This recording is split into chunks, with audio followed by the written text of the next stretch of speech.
Hi everyone. Sorry for being a little late. If everyone is ready, Mr. Schwab, you can start. Thank you. I now call the October 21st, 2020 Zoning Board of Adjustment meeting to order. Item 3, public comment. Citizens who desire to address the board with regards to matters on the agenda will be read and/or received at this time. Members of the public desiring to make comments during this portion of the meeting will be allowed to submit their written comments to the office of the city secretary. Written or email comments must be received by 3 p.m. Wednesday, October 21st, 2020. The City of Sugar Land reserves the right to remove any written or emailed comments deemed inappropriate and or not related to matters posted on the agenda. Comments or discussion by the board will only be made at this time, at the time the subject is scheduled for consideration. Has anybody submitted any public comments? No, sir. Okay, thank you. Item 4, orientation. Item 8, review of and discussion on purpose, roles, responsibilities, and functions of the Zoning Board of Adjustment. It's all yours. Good evening, and thank you, Vice Chair. So I'm Lisa Kochmeyer. I'm the Director of Planning and Development Services, and joining me this evening for the presentation of your annual orientation is Doug Schomburg. He is our city planner over development planning. And then we also have Anjali Thomas. She is our legal liaison from the city attorney's office. She is one of our assistant city attorneys for the city. So we are going to walk you through this orientation. Next slide, please. And I'd like to start out by saying thank you to all of you for volunteering your time to this board and to the city and to your fellow neighbors and citizens in the community. Really appreciate your time that you take out of your personal time to serve on this board. Welcome to, or I guess re-welcome to those folks that are reappointed to this board, and welcome to some of our new members. So you have 2 new alternates that have joined this board. So we have Mary Smith and we have Diane Inglet. So we are going to get them oriented, and before you know it, they'll be up to speed and ready to jump in whenever. So welcome to both of you, and thank you all for being here. So just briefly, the Planning and Development Services Department is your main staff and department liaison to the Zoning Board of Adjustment. Just some really quick high-level overview of the department. We're made up of kind of 4 main areas: development planning, long-range planning. We also have permitting and inspections. So we all kind of work together. We run the gamut of kind of the development process, so we're all together. Next slide. As I mentioned, we in our department role, we are the main staff liaison to the Zoning Board of Adjustment. Staff advises the board, prepares any of the case materials that are part of your packet, also coordinating with any of the other city staff, including our legal department, as we prepare those materials and recommendations to you. Next slide. In looking at the local government code, the Texas local government code is where it grants authorities to city to form the Zoning Board of Adjustment. So while there are specific chapters within the local government code that authorize the Planning and Zoning Commission, which is another board, they are charged with making the zoning recommendations, essentially establishing the rules and regulations to the City Council. You as the Zoning Board of Adjustment, your focus or your scope is hearing and deciding upon relief from those zoning regulations. And we'll get a little bit more into detail in some slides that Doug's going to cover a little bit later. Next slide. So again, your authority is granted from state law, specifically Chapter 211. which focuses on the zoning chapter. You are focusing on relief or looking at specifically the bulk regulations, and we'll get into those details. So you're not focused on deciding whether land uses should or shouldn't be allowed, but you're looking at the parameters or the development parameters by which development occurs on property. You are also specifically listed, this board is specifically listed in the city charter as establishing this board. The Zoning Board of Adjustment is also identified, and your procedures are listed in the Development Code. And then you also have adopted rules of procedure that we'll go into a little bit. Next slide. So specifically, again, the local government code requires the Zoning Board of Adjustment to have adopted rules. We recently updated those, and they are attached to your agenda item for your review. But essentially what they cover, some of the items that they cover include how you swear in speakers that are coming before you, presenting their case, whether it be in a public speaker setting, or if they are the actual applicants that are presenting items. It also covers things like attendance and when this board meets, which is the third Wednesday of the month, unless we do not have any cases to bring before you, and so therefore we will cancel those meetings and let you know. Next slide. Jumping a little bit of the details, so attendance for the meetings, technically the board is made up of 5 regular members, and we also have alternates, 3 alternates. We need 4 members to serve as a quorum in order to meet and conduct business. The expectation is that all members, both regular and our alternates, attempt and try to make all of the meetings. If you are unable to, we ask that you please notify us as early as possible in advance, so we can, one, make sure that we do have a quorum, and also just to make sure that we have all seats filled and everybody is ready to serve. Specifically for our alternates, obviously, yes, we also intend or expect that you attend the meetings as well. Really, that's for the purpose of if for some reason something happens from one of our other members and they're not able to attend unexpectedly, you are prepared to move into a role at the dais and fulfill a regular member's seat. Next slide. Additionally, and really, it's why it's so important for our alternates to attend meetings, even if you are not actively seated and acting on items. It gives you the opportunity to become familiar with the issues, the types of cases that come before this board, kind of familiarize yourself with the different criteria that are used to evaluate and decide the types of cases that come before this board, to hear kind of the things that are considered in terms of what does or doesn't meet some of the criteria. So next slide. So with that, I know that's a very quick highlight and overview, but Doug is going to kind of dive into a little bit more on some of the specific types of cases that you will see as the Zoning Board of Adjustment. Doug?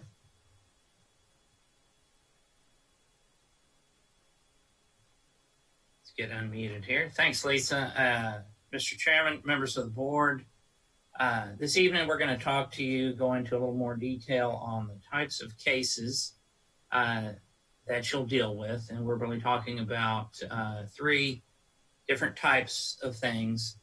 The variances, which are to bulk specialized zoning standards. Special exceptions, those are residential only, and they are related to setbacks, specifically pre-annexation setbacks. And then finally, appeals, if the board is asked to hear an appeal by a member of the public, and there's specific processes for all 3. The board tends to spend more of its time with the special exceptions than others, but we're going to cover all of these. Finally, listed at the very bottom here is the board has a potential role as the Airport Zoning Board of Adjustment. And if we kind of boil that down, what we're really talking about is if someone applied for a height variance and there was an issue with the total airport aviation height. That is not something that the board has dealt with before. We don't anticipate any height variances in the near future, but again, under state law and the code, we are required to have the board be ready to act in that mode. I will tell you, to hopefully put your minds at ease, if that's something that we ever have a case for, we'll do some special orientation and workshopping about a case like that before we would come before you on it. Next slide. So looking a little bit behind the scenes, the work that goes on to get us to case management in front of the board. The staff takes the item, the application, whether it be typically for special exception or maybe a variance case, review it, provide some analysis. We definitely do a field investigation. We do some mapping as well as picture taking and research. And then we provide to you both the electronic written agenda and present the item, whether it's virtually or in the chambers to you. That's done for any of the type of cases that we do. Okay, next. We do meet with developers, citizens. We make sure that their applications are complete and ready. Various staff help with the meeting setup. And for any of these items with the board, there's going to be a public hearing that goes along with that. So there's always preparation. There's notices that go out, that type of thing, making sure that we're in alignment with state law and the codes. And so that's kind of a bit behind the curtain there. Next slide. Let's go into a little more detail on variance cases. The board traditionally has seen typically a variance case every year or every other year. We haven't had a ton of variances. We'll go ahead and look in now to the next slide with a little more detail of variances. Variance process is there to provide relief from certain bulk regs and look at a specific set of criteria in order to see whether to grant them or not. Now, I don't want to just throw that term around, bulk regs. What do we mean by that? We're talking about the scope and scale of construction. So we're talking about setbacks for bulk regs. We're also talking about height regulations. Let's say envision a commercial building or a residential house. Their maximum height, their maximum minimum setbacks. There's also lot coverage. So those are some examples of bulk regs. It's not just about setbacks. It may be about some of those other things. So I've got an example here. An example of a variance would be if the board granted a 5-foot variance from the setback of 30 for a commercial building, if they met the criteria. So allow the applicant to build at 25 feet instead of the 30. That's just an example, but under Texas, essentially under the enabling laws and also case law, the board is not authorized to hear a use variance. If a property is residential, someone can't apply for a variance to do an auto repair shop on their residential property. They're not authorized to have that process. They would have to request rezoning of their process through the Planning Commission and Council. Probably wouldn't get approved, but again, ZBAs are not allowed to hear use variances. Next slide. So variance, the criteria, we're looking at the 4 criteria here, essentially set up in state law, not contrary to public interest. Special circumstances or conditions. And that's a real important one. Special circumstances or conditions of the land or the building. That's not economic conditions of an owner or a financial situation, but are there special circumstances with the land, or if there is a existing building that's being added to, is there something about it? The third, literal enforcement of the ordinance results in an unnecessary hardship. Unnecessary hardship. We're going to dive into these a little more here in a minute.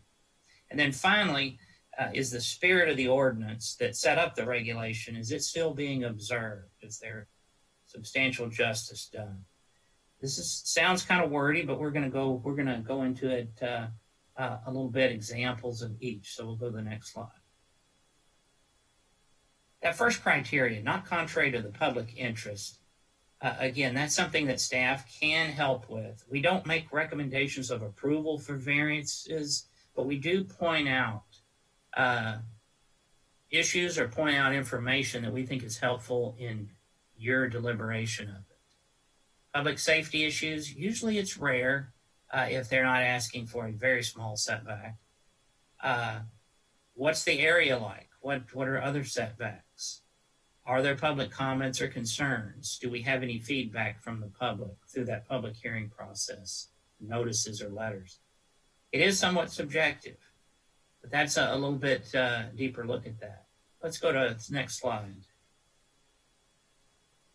In the second one, the special circumstances that I mentioned or conditions. We're going to look at that land. We're going to look at it if there's an existing building. Again, this comes from the applicant. They're presenting or providing information. Our analysis could point to some. Some prior examples the board has determined were appropriate, included a very unusual lot size, some element of an existing building, maybe a building that was built prior to some of the newer regulations, and there may have been something to that. I remember another case that had a right-of-way had been expanded nearby, and there was some issues with that looked at. But again, is there something with that land or building that's generally not the same for everybody else in the neighborhood? Let's go to the next slide. That criteria 3, where we're talking about literal enforcement resulting in an unnecessary hardship. You're going to be asked to determine that. And so what comes to mind is, what is reasonable? What is an unnecessary hardship? Again, we mentioned that it shouldn't be economic or financial, but it is somewhat subjective. One of the things that staff uses in its kind of just general assessment is, do there seem to be alternatives for construction? And what I mean by that is, if someone wants to add on, but it would trigger a setback issue. If they can add on and add some expansion, it doesn't sound like there is no reasonable issue there. They can expand some, but maybe not to the level they want. Again, you have to kind of take that into consideration. But one of the things that we try to put that to the test, as we think the board should too, is are there alternatives that still fundamentally allow some or most of what the applicant is wanting to do? Next slide. Finally, just to wrap up about that, the spirit of the ordinance observed. The board here, you're weighing the intent of that ordinance, the intent of a 25-foot setback or 30-foot setback against any special circumstances that you've already had defined earlier on that earlier criteria. It is subjective, but again, that's sort of the wrap-up, if you will, for variances. Variances can be challenging. They are not as straightforward usually as the special exception process. But again, these are the criteria that the state essentially gives the board to make those determinations. Next slide. This is just an example, whether it is a special exception or a variance of a notification map. And I use this as an example to show that within 200 feet, where an area would be notified, you would take in usually at least 2 or 3 lots on each side of a property when we do the 200-foot notice. Another thing that staff does as a courtesy per council request is that if there is a homeowners association, we do send them a notice as well. Again, the process doesn't require HOA approval. This is a city process, not a private process. But that is something that is done as a courtesy if an area, if a property is covered by an HOA. Next slide. I included this particular drawing. This was an example of a variance case a few years ago that came before the city. This was a proposal to redo a neighborhood recreation facility. This was an HOA property owner neighborhood park, not a city park, but it had been there. It had been there for many years, and they were wanting to do some improvements. The lot was fairly small, and when the modern setbacks were applied to the lot for any new construction, it was going to result in a very limited ability to utilize the property. So that was something the board looked at pretty carefully. Let's go to the next slide. Here, what we've done is just circled some things that were brought up during the meeting. What the board did is they granted, they didn't grant all of the setbacks that were requested to vary from, but they granted some. And they looked at, again, those 4 criteria. They ultimately granted a hybrid of what had been requested. And the board can grant less of what is being requested. Someone asked for a variance to be allowed to build 10 feet instead of 30 feet. The board can decide to grant a variance that's about midway in between. Again, it should be tied to the criteria. It should be tied to what is observed. Ultimately, the board decided to grant a modified version of that with some specific criteria related to the structure proposed and some of the site development proposed. Next slide. Here's an example where the board took into consideration, this is an older case, but I still remember it. There was a physical condition related to the land of some existing trees that the property owner said they wanted to save in order to put a house there. But in order to do that, they were going to be closer to the rear of the property and the side, while they were going to be further away on the other side. Ultimately, the board did grant a approval of the variance after they looked at the criteria. One of the criteria that they did put as a condition to that was that the trees must be preserved, that was part of the variance. Now, that's what the property owner said and intended. However, again, you wouldn't want to decide a case on that, and then next thing you know, the builder saws the trees down as, again, something that they didn't take seriously. So it was seen as a physical condition, but preservation of those trees were part of the condition that the board made, which kind of runs with the land and not just with the building permit. Okay, next slide.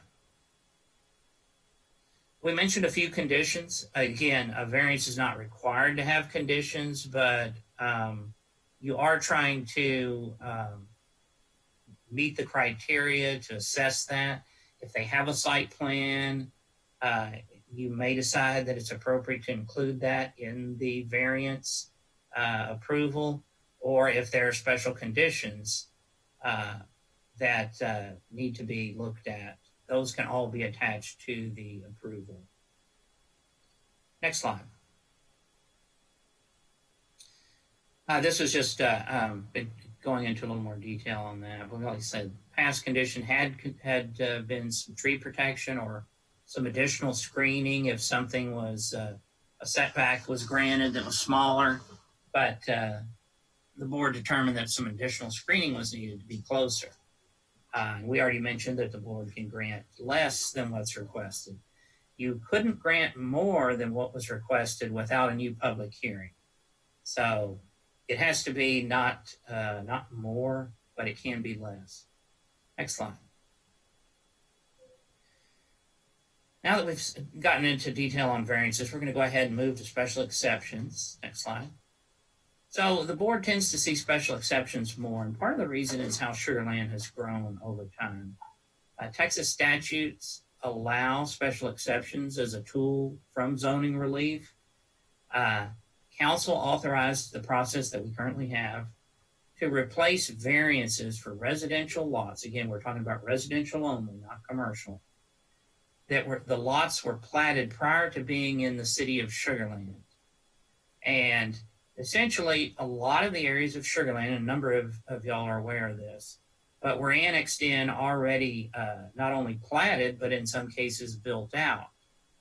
They were developed with recorded setbacks that were not necessarily identical to the zoning setbacks that get put on when annexed. So what the special exception process allows is to build according to the original recorded setbacks instead of later zoning district setbacks. But it also involves some review to ensure some compatibility. One of the challenges with applying the variance process to these type of situations was that it was still more difficult to meet those 4 criteria.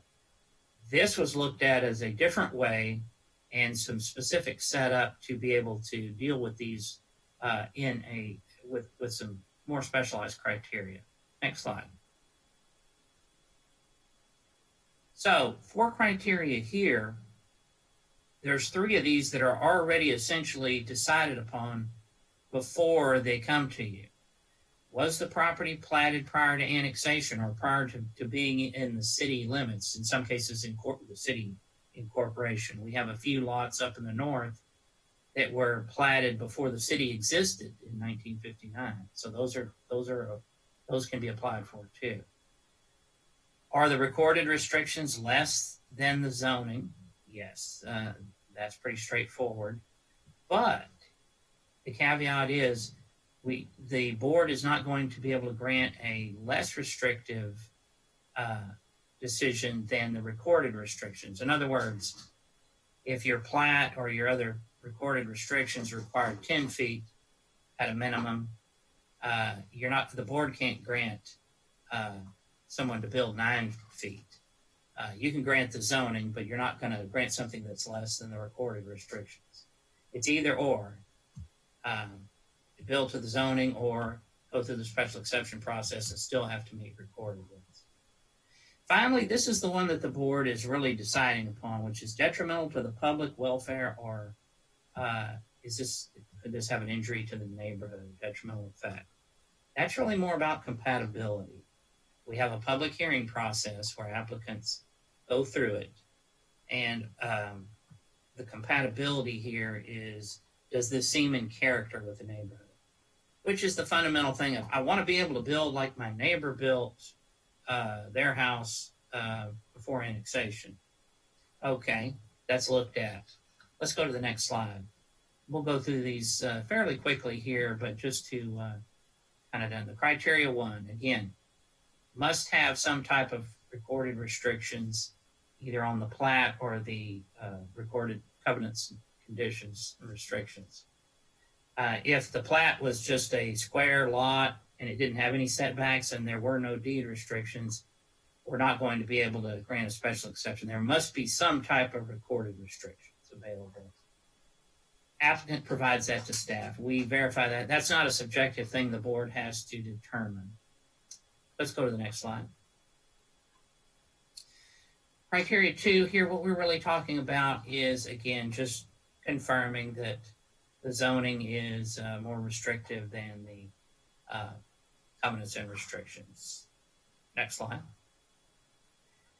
This third one, again, not subjective, but the applicant verifies and provides info, and staff verifies that, again, they're not going to be violating their recorded restrictions, that it's the latest, the compliance is given to the latest recorded restrictions. Finally, the criteria 4 here, next slide. This is where, again, we've met the first 3, not detrimental to the public welfare. We don't have an issue with compatibility. That's what the board is determining for this criteria 4. Next slide. So we're going to do an analysis. The cases you have before you this evening, where Laura has done an analysis and provide information on the cases. Public safety issue, generally not seen as an issue, but it is looked at depending on what somebody's requesting. What's the pattern of the neighborhood? Adjacent property setback patterns. And in some cases, is there any additional analysis by the board or information to provide to the board, architectural or landscape setting? Generally, applicants have some type of at least basic elevation drawing where the board can take a look at what it's going to look like. In the case of a room addition or a new house, a new structure, again, they're going to always be residential in nature for the special exception, not commercial. Variance could be commercial or residential, but not the special exception. Next slide. Just showing here, this is an example on the upper drawing. You can see that's an excerpt of the recorded plat.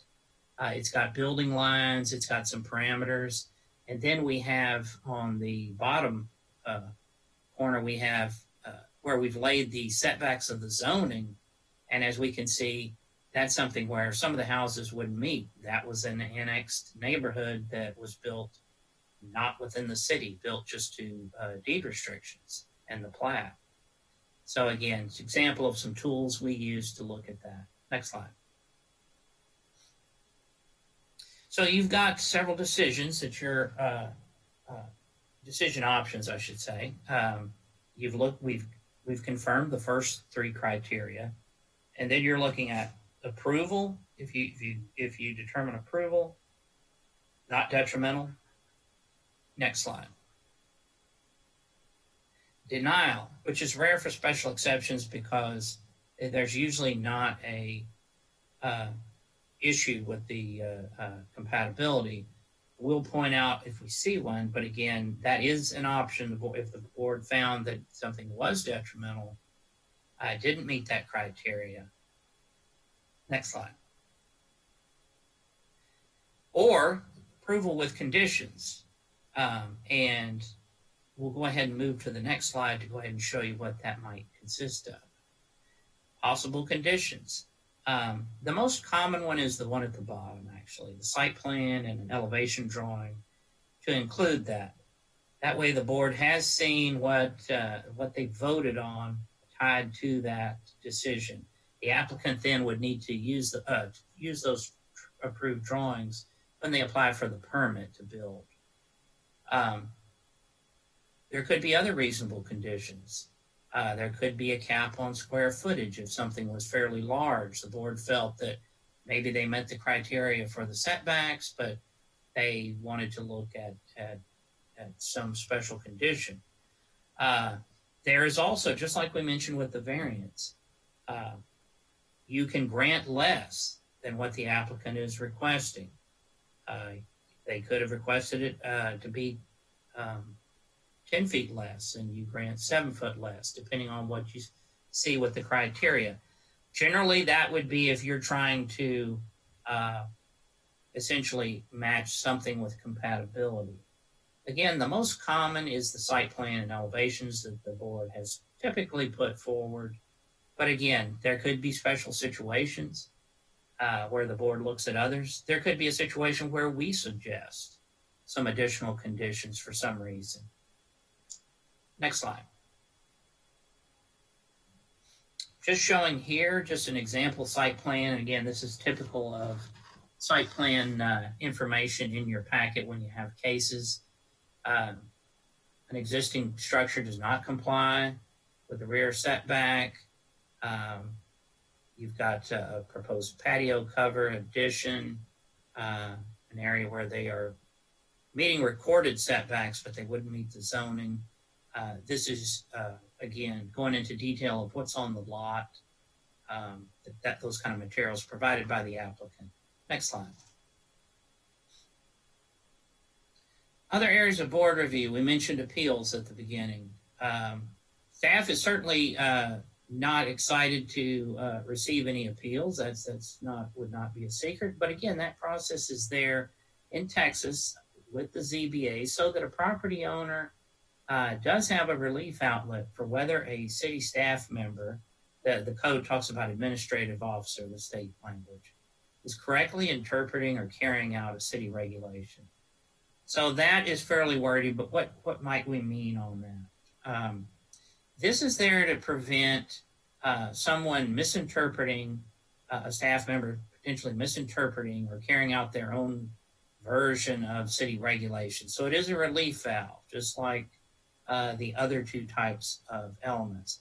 Sugar Land, knock on wood, Sugar Land has not had a lot of appeals, but we have had a few over the many years. Let's go to the next slide. So we'll go in a little deeper on that. The applicant would be stating, and by applying for an appeal, that an incorrect decision was made by city officials. The burden of proof is with the applicant, and it does take a 4 out of 5 vote of the board to essentially overturn that decision. Again, somebody is applying for an appeal, let's say, because the way that they don't care for the way that staff is administrating a particular ordinance. This is bulk regs. This is still not use related here for the most part. This is fundamentally bulk, but that is something that is a process available. It is generally property specific because usually they are talking about a property. But again, the process is there. It is treated as fairly specific in terms of evidence, any evidence provided by the applicant. That is one of those things where the legal department would be assisting heavily if we did have an appeals case ever. Just thinking back, probably about a case about 10 years ago or so, an applicant had appealed the interpretation of the covered breezeway type connection and didn't feel that the city was considering it appropriately. The city had always considered it detached if a garage had a covered breezeway that wasn't more than 6 feet in width and was at least 10 feet between the house and the garage. So without getting into to too many exciting details on that, essentially what we were talking about there was someone not agreeing with something that had traditionally been allowed, and the board upheld the city's consistent interpretation of that. The board, though, also provided some guidance to the staff and suggested that additional code language and graphics be added to the code to help further clarify that. And in fact, the staff did that later on. We even have some drawings now that show some of that scenario. That was an example of the board's decision. They upheld the staff's interpretation of that, which had been essentially 30-something, 40 years of carrying out the same thing. But they also provided some guidance about what the board thought was appropriate as far as how to administrate that. So again, that's an example of one. There's not a bunch of others, but that is a process that does exist for applicants. Next slide. This is essentially kind of reinforcing what I was saying. I will say that again, if something was determined to be incorrect, that board decision becomes the rule in that part of the code. Ultimately, what you would have is the staff would take forward a code amendment to change the code. But again, that board decision stands traditionally. City hasn't seen a lot of appeals, but that would stand as the new rule until the code was updated to further state that. Next slide. Finally, mentioned the Airport Zoning Board of Adjustment. This would be a hat that you would wear as a member in case there was a height variance to the airport height. Now, I don't mean a height where someone wants to build a little higher in a residential or commercial zone from the standard height, but I mean the ultimate airport height hazard that the city has over it. There's some special height zoning due to the Federal Aviation, the FAA, and again, we would get into much more detail of that. This mainly applies closer to the airport of Sugar Land. There are some areas near Telfair and some of those that have a little more of a height ceiling. It does require an FAA determination for the case regardless, so the applicant would have had to do some preparation there. But the board decides, staff is not going to be recommending approval of any airport height hazard regulations. You can say that up front, but just like anything else, we'll provide a detailed set of information regarding that. The applicant can present their case. Again, if we did have someone apply for that, that's something that we would probably have some special workshopping on, because it's not something that we traditionally, the board traditionally works on, and it's not something that the staff has administered in terms of that variance process. But again, the same members, the ZBA, would just be acting in a airport zoning hat on that. So, next slide. Oh, that's pretty much where we were. There is no cases pending currently. Next slide. We're going to turn it over to Anjali Thomas, our Assistant City Attorney. Unless y'all had any questions on the variance, the special exception, or the appeals, and I'll defer to the chairman if y'all are ready to move to the legal considerations.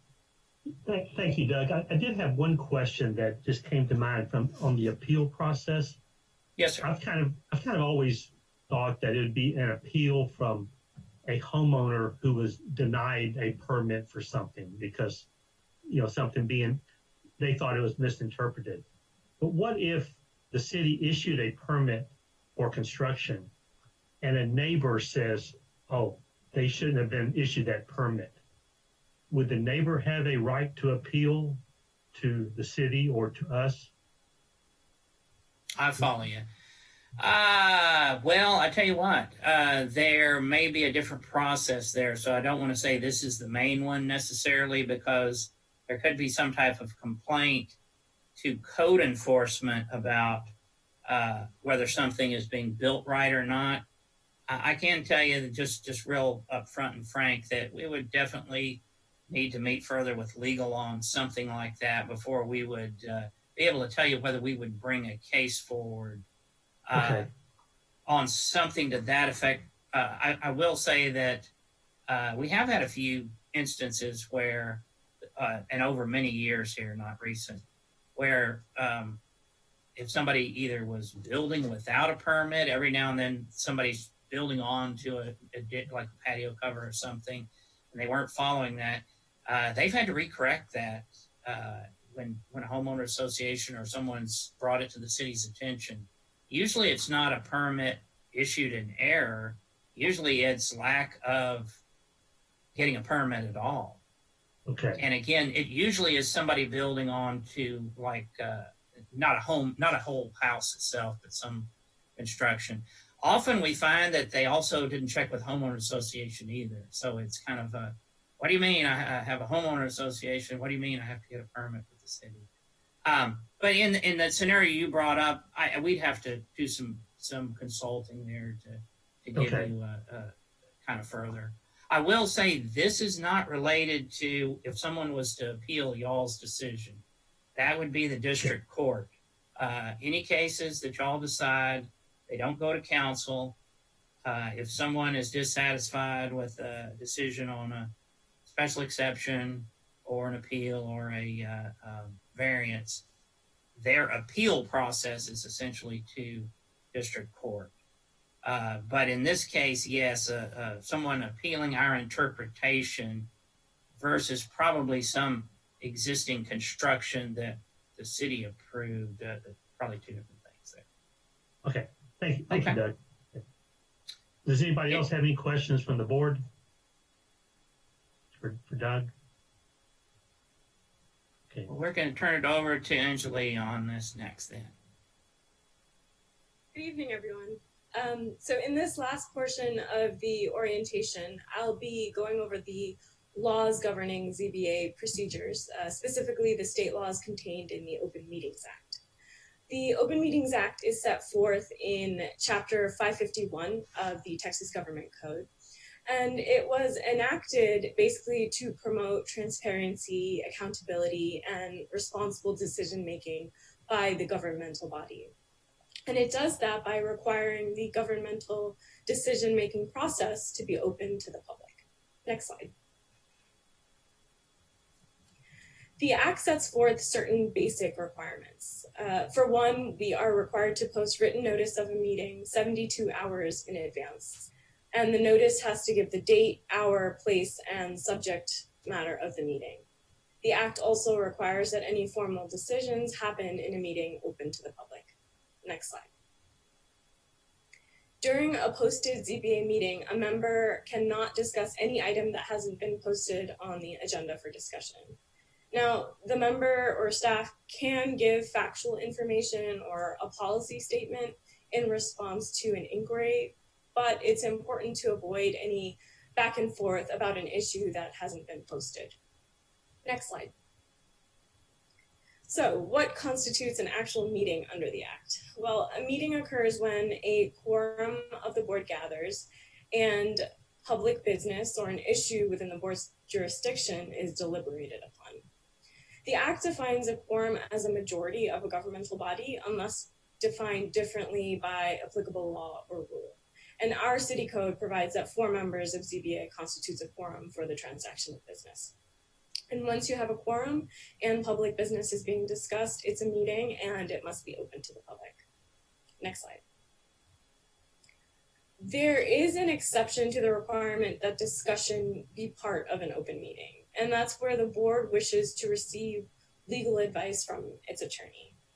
However, there are certain statutory procedures that the board has to follow to go into a closed meeting to receive legal advice, and ultimately the final action or vote on an item can only be taken in the open meeting. Next slide. So one thing to be aware of is that the Act can apply even when a quorum is not physically present. The Act also applies to what's called a walking quorum. And this is when there is a serial meeting of less than a quorum or an overlapping series of meetings when the quorum isn't in the same room at the same time. A walking quorum also includes emails, texting, communication through social media like Facebook, Twitter, other types of social media. And even replying all to multiple other members of the board about an issue can be considered a walking quorum. So it's best to avoid that reply all button. Next slide. There are certain gatherings of members that are not considered a meeting under the Act. For example, a social function unrelated to public business, regional, state, and national conventions or workshops, and ceremonial events. These are all not considered meetings, even if a quorum of members is present. And if no formal action occurs at one of these types of events, conversation between board members is generally considered incidental. Next slide. There are consequences to violating the Open Meetings Act.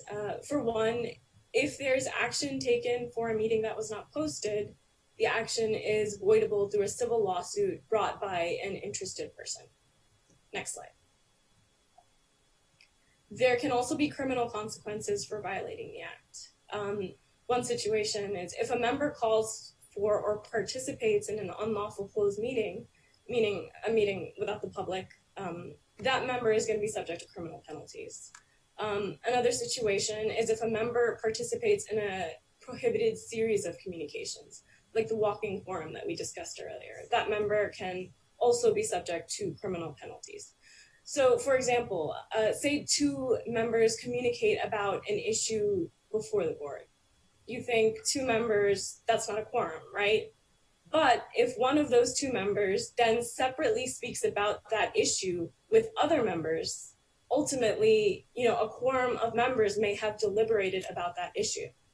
And if any of those members knew that a quorum would eventually be involved and that deliberation would occur with all of those separate conversations, then the member is subject to criminal penalties, even if he or she only participated in one communication with a single other member.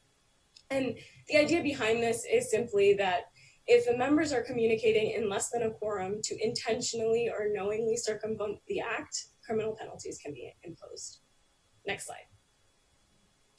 A criminal penalty can be a fine in the amount of $100 to $500.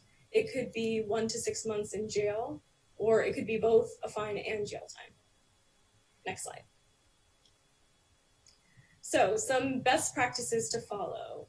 Don't discuss cases outside of a posted meeting. Don't email other members or post on social media regarding ZBA matters. Avoid gathering or communicating in a quorum outside of a formal meeting, unless, of course, it's a situation that I discussed earlier, like a social function or a convention. And finally, during the meeting, stick to the subject matter on the agenda. Next slide. So that's it for the orientation. If any of you have any questions, please feel free to ask them at this time. Thank you, Lisa and Doug and Angelique. Does anybody have any questions for anybody? Any of the three? I do have, I guess, I probably should have asked this earlier, but I guess we have multiple alternates tonight. So who is actually on our panel for tonight? Sure. So we have you, Mr. Schwab. We have Mr. Paveda, Mr. Morton, and Ms. Peterson will be sitting in as an alternate. So we'll have 4 members. We do have 2 other alternates. This is their first meeting. So if one of them would like to step up, they are more than welcome, but I also recognize it is their very first meeting. And so we are sufficient with 4 members to serve to meet. Okay, so should we just stick with the 4 then? Is that what you're saying? Or Yes, that is fine, unless Ms. Smith or Ms. Inglett would like to step up and serve as a member. so Ms. Smith or Ms. Inglett, would you? I'm okay to defer just to see how things run, more or less than participate. Okay, thank you. Ms. Inglett? I agree. I'll abstain this time and just Okay. learn. Okay, thank you. I appreciate that. So I guess unless anybody has any other questions about the orientation, we're ready to go to item 4. Item 4 is the minutes, consideration of and action on the minutes of the September 16th, 2020 meeting. Does anyone have any corrections to the minutes? Do I hear a motion to approve the minutes as written?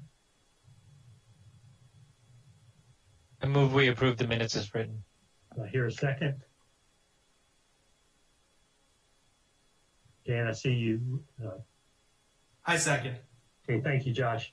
Do we need a roll call vote on this? Or can we just? Yes, do a roll call, please. Okay, so just say yes or no as I call the roll. Mr. Pavada, Yay. Mr. Morton, Yay. Ms. Peterson. You need to unmute yourself, Ms. Peterson. Sorry, yay. And the vice chair votes yay, so it passes unanimously.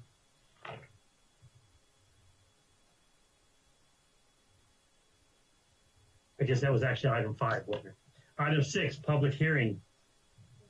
Item A, receive and hear all persons desiring to be heard on a proposed special exception to the rear yard setback for 1307 Shady Bend Drive, Lot 7, Block 2, Greatwood Brooks Mill, Section 1, in the interim standard single family residential R1I district. Ms. Waller. Good evening. So we do have several cases for you guys to review this evening. This first one is in Greatwood, specifically Greatwood Brooks Mill, Section 1. So in the map, you can see that white space in the bottom right corner. That's actually where the city limits end. So this is pretty near the edge of the city limits. It was platted in 1999 and annexed in 2017, and they are proposing a patio cover. Next slide. The recorded plat established an 8-foot rear utility easement. the R1I zoning does require a 15-foot rear yard setback. The existing garage is approximately 9 feet 3 inches from the rear property line and is currently connected via a breezeway. But the proposed patio cover would attach to the breezeway and connect to the garage, therefore widening that breezeway. And now the garage must be considered attached rather than detached. So the special exception would allow the patio cover to meet the rear yard setback, in this case, the 8-foot utility easement as recorded on the plat. Next slide. So this is a site plan. At the bottom, you can see the arrow that says 14 feet. That's pointing to the close edge there of the patio cover. So it is attached to the breezeway that's currently connecting the home and the garage, widening it and creating that new connection now. So the garage is considered attached instead of detached. Next slide. These are the elevations of what it would potentially look like. You have the perspectives on the left and the line drawings on the right. Additionally, this does have the finished material samples. So this would match the house completely. These materials are similar to what is already on the house. Next slide. This is the photograph of the house from the street. You can also see the public hearing sign that was put out there as a courtesy. Next slide. Because we're not crawling into the backyards of people's homes because of the times that we're in now, this is a Google excerpt of Google Earth. So this shows the lot there in the center, right at the edge of the cul-de-sac where it begins. Let's see if I can get an arrow. So this arrow here is approximately where the new patio cover would attach. So right there next to the pool, just to create some extra covered space there in the rear yard. Next slide. So an analysis of the neighborhood, it does appear to be architecturally compatible. There are approximately 7 nearby homes that do not meet the required rear yard setback of 15 feet, and that is primarily due to wider than 6-foot connection. There are 7 approved special exceptions in the entire Greatwood area, one of which you can see in blue on the map on the far left side. Next slide. This does meet the first 3 criteria. As far as the 4th criteria goes, staff saw no apparent issues. Next slide. All the requirements of the public hearing were met, including the 200-foot mailers sent out, the HOA notified and courtesy sign were posted, as you saw in the image before. There was one online form submitted with an inquiry, but it was a general inquiry. Staff reached out with the specifics of what the case is and is not aware of any opposition to the special exception. Next slide. Therefore, staff does recommend approval of the special exception with a condition that it be constructed in accordance with the site plan and elevations shown. Staff will be happy to answer any questions after the public hearing. Thank you, Ms. Waller. I'll open the public hearing at this time. Are there any citizens who desire to address the board with regard to matters pertaining to this item? Or is the applicant here that wants to make a presentation? No, sir. Okay, I guess we'll close the public hearing. So now we go on to consideration of an action on a proposed special exception to the rear yard setback for 1307 Shady Bend Drive, Lot 7, Lot 2, Greatwood Brooks Mill, Section 1 in the interim standard single-family residential R1I district. At this time, the board begins the discussion of the criteria. First criteria, the latest recorded plat of the property was approved prior to being annexed into the city. The plat was recorded in 1999. The property was annexed in 2017. Does everyone agree? Yes or no? Yes. Yes. Okay, thank you. Second criteria, the latest recorded plat or other recorded restriction for the property establishes a setback or other regulation that results in a setback that is less restrictive than the setback required by the City of Sugar Land Development Code, Chapter 2. The recorded plat establishes an 8-foot rear yard setback utility easement The interim R1I district requires a setback of not less than 15 feet for primary structures. Does everyone agree? Yes. Yes. Thank you. The third criteria, granting the special exception will not establish a setback that is less restrictive than the setback established by the latest approved plat or other recorded restriction. Recorded plat for 1307 Shady Bend Drive in Greatwood Brooks Mill, Section 1 established an 8-foot rear yard setback / utility easement adjacent to the rear property line. The applicant is not proposing to encroach on the 8-foot rear yard setback utility easement. The special exception will not grant a setback that is less restrictive than the setback established on the plat. Does everyone agree? Yes. Yes. Thank you. The fourth criteria, granting the special exception will not be detrimental to the public welfare or injurious to the property or improvements in the district or neighborhood in which the property is located. This item requires discussion from the board. If the board determines that granting the special exception would be detrimental, then we need to determine the conditions that would be imposed to reduce or relieve the injury and make granting the exception possible. Does the board have any discussion on this criteria? Not detrimental. Does the board have any questions or comments for Ms. Waller? No, thank you. Okay. As to this request, it is important to note that the staff has examined the proposed special exception for 3 key aspects. The public safety review, there do not appear to be any public safety issues or concerns associated with this request. The proposal and the neighborhood rear yard setback comparison. The proposed patio cover addition appears to be compatible with the neighborhood based on an analysis of the surrounding area. There appear to be 7 homes in the area that do not meet the rear yard setback of 15 feet. There are 7 approved similar special exceptions in the Greatwood area. The proposed addition is in compliance with the recorded plat and restrictions. And lastly, the proposal and the neighborhood general architectural proposed patio cover addition appears to be architecturally compatible with the existing single-family residence and neighborhood, and elevations can be included for certainty. Does the board have any other comments on this criteria? No. No. Okay, if the board believes the criteria have been met, can I get a motion for approval?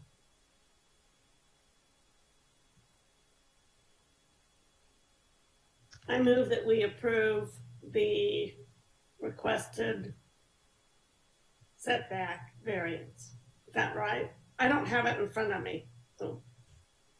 I'll make the motion. Okay, thank you. I move that the special exception to the rear yard setback requirements in the interim standard single-family residential R-1-I district for the property located at 1307 Shady Bend Drive, Lot 7, Block 2, Greatwood Brooks, Mills, Section 1, be granted with the conditions that the patio cover addition to the residence be constructed in accordance with the site plan and elevations attached to the request for the special exception. Thank you, Mr. Pravada. Do I have a second? I second. Okay, thank you, Ms. Peterson. At this time, we'll take the vote by roll call. Mr. Pravada? Yay. Mr. Morton? Yay. Ms. Peterson? Yay. And the vice chair votes yay. So it passes unanimously. Okay, we'll go on to item B. Public hearing, receive and hear all persons desiring to be heard on a proposed special exception to the rear yard setback for 3123 East Hickory Park Circle, Lot 37, Block 4, Colony Park in the standard single-family residential R1 district. Ms. Waller, you're up again. Yes. So this addition is for a bathroom that's on the rear of the garage. So Colony Park does have R1 zoning. It was platted in 1983 and annexed in 1991. Next slide. So just a little bit about the case. The recorded plat did establish an 8-foot rear utility easement, but R1 requires a 15-foot rear yard setback. The garage is currently about 10 feet from the rear property line, and it is also already connected to the residence via patio cover. Thus, it's considered primary structure. Because the bathroom is attached to the rear of the garage, it does require a special exception if it would like to be built as proposed. The bathroom would extend as proposed to 8 feet 6 inches from the rear property line. Next slide. So here's the site plan. You can see at the bottom of the site plan, there is the little bathroom down here. And the corner of the garage is already 10 feet out, and this bathroom would angle from 8.5 feet to 10 feet 4 inches there at the rear of the garage. Because this is already connected via this existing patio cover, that does require that this move forward with a special exception. Next slide. These are the exterior elevations. So here you can see what the bathroom would look like from all 3 angles. The siding and roofing are to match as noted in the callouts. Next slide. This is the front of the house from the right of way. You can see the courtesy public hearing sign there posted in the front yard. Next slide. Then here you can see the back of the yard. So the bathroom would be approximately there where my arrow is pointing. There is a large open space, and I believe that the homeowner will be installing a pool, and that's why they want the bathroom there on the rear of the garage. Next slide. Nearby, there are 3 homes that do not meet the requirement of 15 feet, and that is primarily due to the connection being wider than 6 feet. This does appear to be architecturally compatible with the neighborhood, and there are 8 approved special exceptions in the immediate vicinity, all outlined in blue there on the left. Next slide. This does meet the first 3 standard criteria. As to the 4th criteria, staff does not see any apparent issues with the proposal. Next slide. Public hearing requirements were all met. Notification was posted in the newspaper and online, as well as mailers sent out to those within 200 feet. The HOA was notified as well. An online form was available to provide comments. We did receive 1 general inquiry, but after replying, staff is not aware of any opposition to the special exception. Next slide.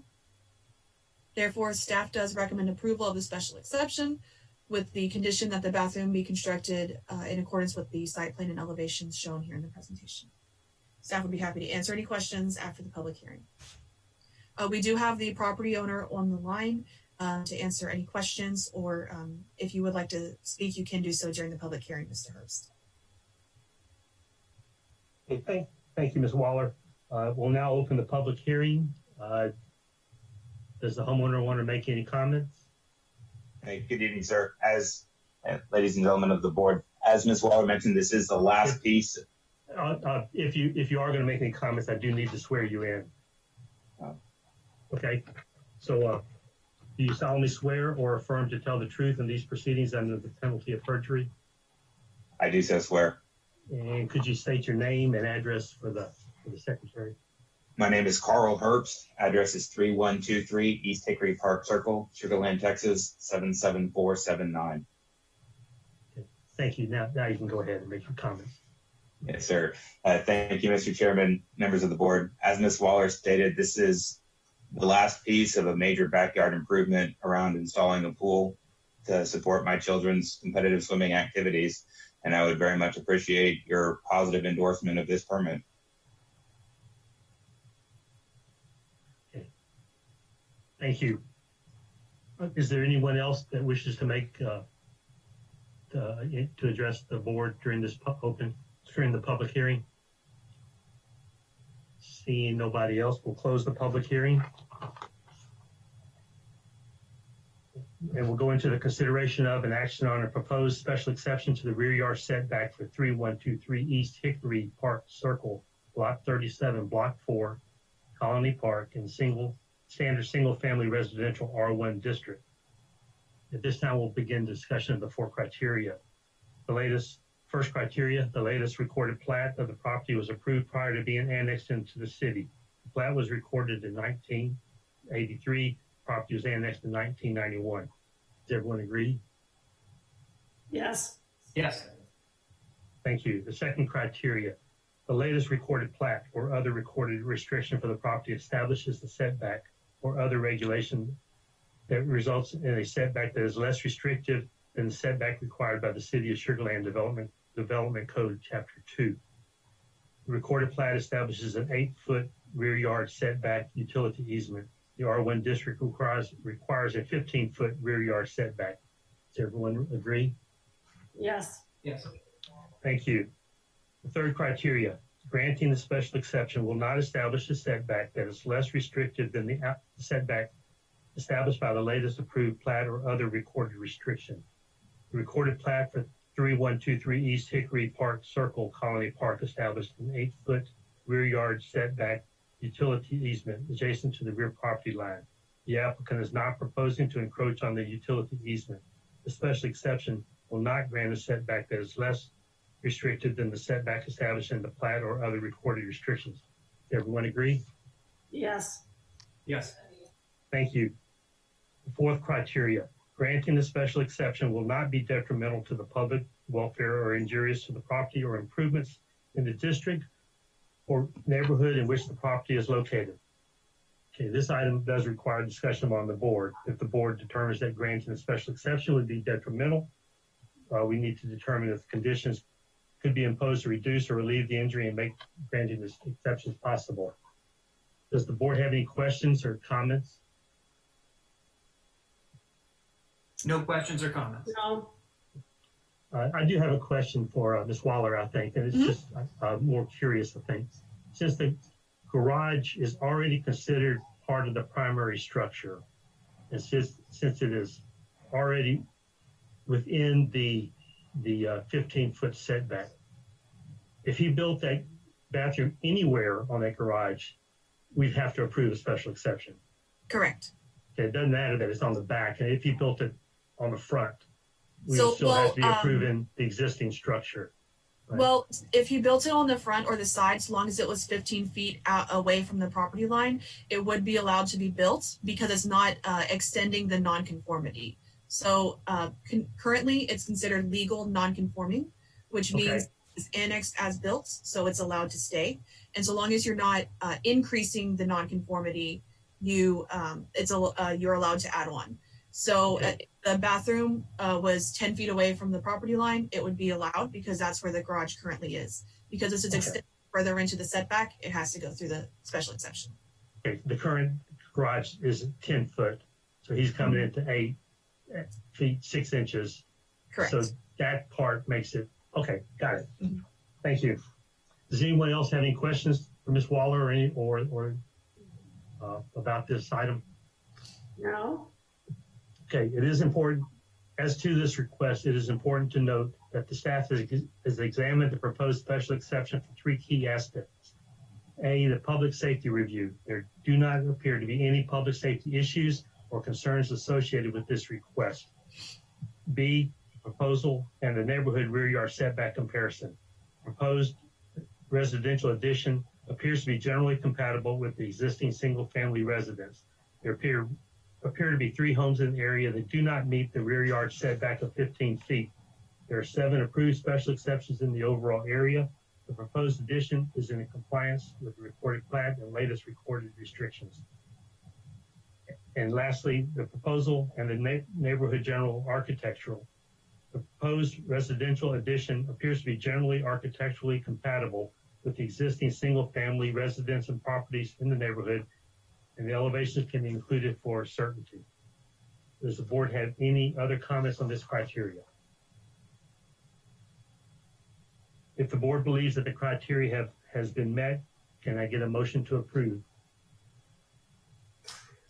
I move that the special exception to the rear yard setback requirements in the standard single-family residential R1 district for the property located at 3123 East Hickory Park Circle, Lot 37, Block 4, Colony Park, be granted with the conditions that the patio cover addition to the residence be constructed in accordance with the site plan and elevations attached to the request for the special exception.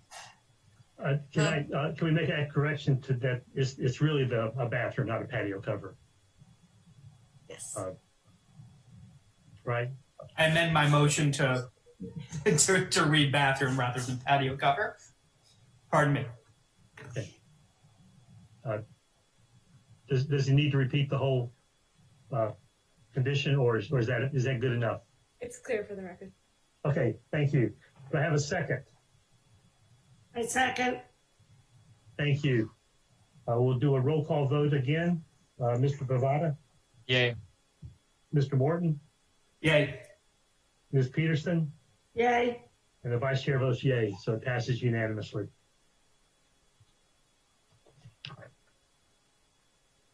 Okay, we'll go on to item C, the public hearing, receive and hear all persons interested to be heard on a proposed special exception to the rear yard setback requirements for 4319 April Meadow Drive, Lot 33, Block 1, Crescent Lake, Section 2 in the restricted single-family residential R1R district. Ms. Waller, your turn again. Okay, last case of the evening, I promise. So this is for an area in Colony Creek, Section 1. That's part of the first colony area. This has R1R zoning, so that means it requires a 30-foot rear yard setback. It was plotted in 1989 and annexed in 1991. And again, the proposal is a patio cover. Next slide. A little bit about the case. The recorded plat does establish an 8-foot rear utility easement, but as I mentioned, R1R zoning requires a 30-foot rear yard setback. The existing garage is approximately 8 feet 6 inches from the rear property line and is currently connected via a 6-foot wide breezeway, so it's considered accessory. However, the proposed patio cover does attach the rear of the home to the front of the garage, replaces that breezeway. So the garage is now considered attached.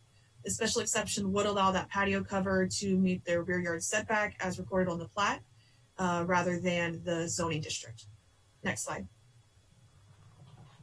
So this is the site plan, highlighted in yellow. That triangle is going to be where the new patio cover is. So as you can see, it does directly connect the home to the front of that garage. Next slide. This is the elevations. The shingles and paint color and roof are to match. The same thing with the roof pitch, it does match the home. This is a little bit rougher than the others, but it does still meet what we require as far as the elevations go. Next slide. This is a site photograph taken from the right-of-way. It shows the front of the home and the public hearing courtesy sign. Next slide. And then here we have the Google excerpt. So again, right there in the middle, you can see the home. So the patio cover would be approximately there where my arrow just popped up. So it would just kind of complete that triangle from the corner of the garage to the back of the house. Next slide. An aerial analysis. This does appear to be architecturally compatible with the surrounding area. Approximately 6 homes nearby do not meet the rear yard setback of 30 feet. And that's a combination of garages attached by wider than 6 feet, as well as the home itself just being closer to the rear of the property. There are 4 approved special exceptions in the immediate vicinity, shown there on the map in blue. Next slide. This does meet the first 3 criteria, the standard criteria. As far as the 4th criteria goes, there are no apparent issues that staff saw. Next slide. All the public hearing requirements were met, a notification posted, and mailers sent out to HOA as well as those within 200 feet. The courtesy notification sign was placed and an online form was also made available. We did receive 1 inquiry via that online form. However, staff is not aware of any opposition. Next slide. Therefore, staff does recommend approval of the patio cover as shown in the attached site plan and elevations. Staff would be happy to answer any questions after the public hearing. The homeowner is not here for the meeting. Okay. Thank you, Ms. Waller. We'll open the public hearing, even though the homeowner is not here. Is there anyone else that wishes to speak on this item? No, sir. Nobody? I'm sorry, go ahead. There's no one else on. Okay, thank you. I appreciate it. We'll close the public hearing and go into consideration of and action on the proposed special exception to the rear yard setback requirements for 4319 April Meadow Way, Lot 33, Block 1, Crescent Lake, Section 2 in the restricted single-family residential R1R district. We'll start. We'll go through the 4 criteria. The first criteria The latest recorded plat of the property was approved prior to being annexed into the city. The plat was recorded in 1983. The property annexed in 1991. Does everyone agree? Yes. Yes. Okay, thank you. Second criteria. The latest recorded plat or other recorded restriction for the property establishes a setback or other regulation that results in a setback that is less restrictive than the setback required by the City of Sugar Land Development Code, Chapter 2. The recorded plat establishes an 8-foot rear yard setback utility easement. The R1R district requires a 30-foot rear yard setback. Everyone agree? Yes or no? Yes. Yes. Thank you. The third criteria, granting a special exception will not establish a setback that is less restrictive than the setback established by the latest approved plat or other recorded restriction. The recorded plat for 4319 April Meadow Way, Crescent Lake, Section 2 established an 8-foot rear yard setback utility easement adjacent to the rear property line. The applicant is not proposing to encroach on the utility easement. The special exception will not grant a setback that is less restrictive than the setback established on the plat or other recorded restriction. Does everyone agree on that? Yes or no? Yes. Yes. Thank you. The fourth criteria, granting the special exception will not be detrimental to the public welfare or injurious to the property or improvements in the district or neighborhood in which the property is located. This item requires discussion on the board. If the board determines that the special exception would be detrimental, we need to determine if the conditions can be imposed to reduce or relieve the injury and making this granting the special exception possible. Does the board have any questions or comments for Laura?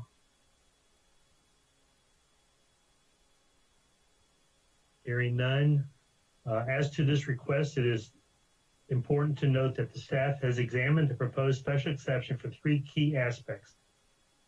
The first, public safety review. There do not appear to be any public safety issues or concerns associated with this request.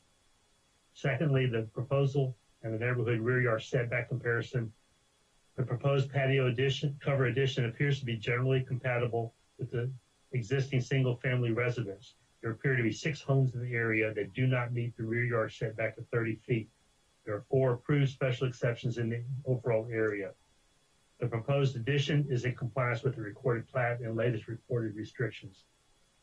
And lastly, the proposal and the neighborhood general architectural. The proposed patio cover addition appears to be generally architecturally compatible with the existing single-family residence and properties in the neighborhood, and the elevations can be included for certainty. Does the board have any other comments on this criteria? No. If the board believes that the criteria have been met, can we get a motion to approve?